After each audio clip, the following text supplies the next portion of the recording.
আচ্ছা বলেন, আপনাদের এই যে আইফোন মোবাইল, এটাতে মেমোরি কত? এক 256 জিবি ম্যাক্সিমাম, ম্যাক্স 256 জিবি। আচ্ছা গেল। এরপর আমাদের ল্যাপটপ গুলোতে মেমোরি স্টোরেজ কত ম্যাক্সিমাম? সাধারণত 500 জিবি, যারা খুব বেশি নেয় হয়তো 1000 জিবি, 1 টেরাবাইট, তাই না? এই তো।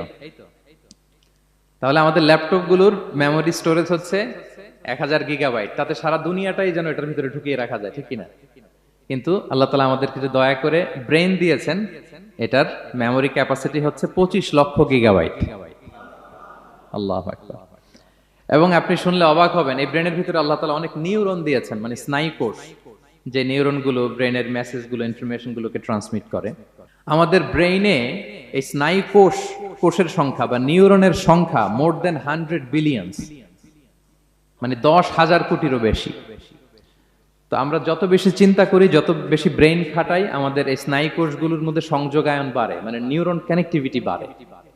এই ব্যাপারে পৃথিবীতে সবচেয়ে বড় স্পেশালিস্ট হচ্ছে ডক্টর হার্বার্ট বানসন, হার্ভার্ড ইউনিভার্সিটির একজন অ্যাসোসিয়েট প্রফেসর। তো তাকে জিজ্ঞেস করা হয়েছিল মানুষের এই নিউরন কানেক্টিভিটি সর্বোচ্চ কত হতে পারে, একজন মানুষ যত চিন্তা করুক, যত ব্রেন খাটাক, কত হতে পারে। তো সে গবেষণা করে বলেছিল 25-এর ডান দিকে 30টা শূন্য বসালে যত হতে পারে, একটা মানুষের মাথার স্নায়ুগুলোর সংযোগায়ন বা নিউরন কানেক্টিভিটি ঠিক তত হতে পারে। 25-এর ডান দিকে কয়টা শূন্য? 30টা। এটা আমি কি দিয়ে বলবো? হ্যাঁ, মিলিয়ন, বিলিয়ন, ট্রিলিয়ন, জিলিয়ন, ফিলিয়ন, অক্ট্রিলিয়ন সব ছাড়িয়ে যাবে। আচ্ছা, সংখ্যাটা কত বড় আমি একটু উদাহরণ দিয়ে বলি। আমরা যে কম্পিউটারের দোকানে গেলে প্রিন্টিং করি না, A4 সাইজের কাগজ আছে না?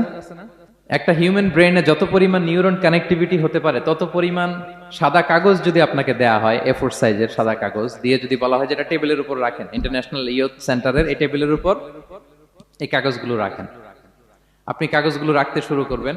কাগজের স্তূপ উঁচু হতে হতে হতে হতে এই টাওয়ার ছাড়িয়ে, আকাশ ছাড়িয়ে, বাতাস ছাড়িয়ে, মহাকাশ স্টেশন ছাড়িয়ে, নাসার বিজ্ঞানীদের নাগালে আসা প্রথম আকাশের যত দূর বিজ্ঞান যেতে পেরেছে, এই যে জেমস ওয়েব টেলিস্কোপ 34 কোটি বছর আগের ছবি, স্থির চিত্র আমাদেরকে পাঠিয়েছে, যত দূর মানুষের নাগালে এসেছে, কাগজের স্তূপ এরকম উঁচু হতেই থাকবে, তারপরেও অনেক কাগজ আপনার হাতে থেকে যাবে। তার মানে কি পরিমাণে নিউরন কানেক্টিভিটি আমাদের ব্রেনে সম্ভব।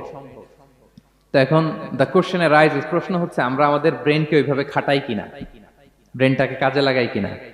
আমাদের যে অভাবনীয় চিন্তা শক্তি, আনলিমিটেড চিন্তা শক্তি দিয়ে যে আল্লাহ তাআলা আমাদেরকে সৃষ্টি করেছেন, এটার কতটুকু আমরা ব্যবহার করি, আমাদের এই সফিস্টিকেটেড যে ব্রেইন আল্লাহ দিয়েছেন, এটা ব্যবহার করি কিনা, দিস ইজ দ্য কোশ্চেন।